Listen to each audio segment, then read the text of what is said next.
एक बूढ़ा आदमी शीशे के बर्तनों का एक टोकरा सर पर रखकर बेचने के लिए जा रहा था। चलते चलते उसे हल्की सी ठोकर लगी तो एक शीशे का गिलास गिरकर टूट गया।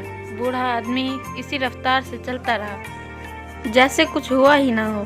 पीछे चलने वाले एक राहगीर ने देखा तो भागकर उस बूढ़े आदमी के पास आ गया और कहा, बाबा जी, आपको शायद पता नहीं है, आपका एक बर्तन टोकरी से गिरकर टूट गया है। बूढ़ा अपनी रफ्तार कम किए बगैर बोला, बेटा, मुझे पता है। राहगीर हैरान होकर बोला, बाबा जी, आपको मालूम है तो रुके क्यों नहीं? बेटा, जो चीज़ गिर कर टूट गई इसके लिए रुकना बेकार है। मैं अगर रुकता, टोकरी ज़मीन पर रखता, टूटी हुई चीज़ को नहीं जोड़ सकता है, उसको उठाकर देखता, अफसोस करता, टोकरी उठाकर सर पर रखता और अपना टाइम भी खराब करता।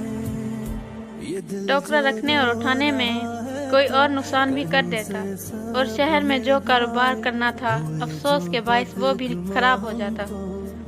बेटा, मैंने टूटे गिलास को छोड़कर अपना बहुत कुछ बचा लिया।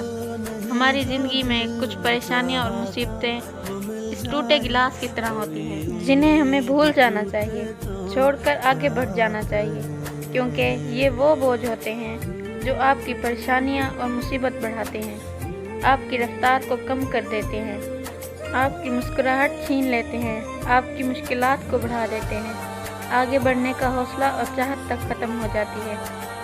इसलिए अपनी परेशानियां और मुसीबतों को भुलाकर आगे बढ़ें।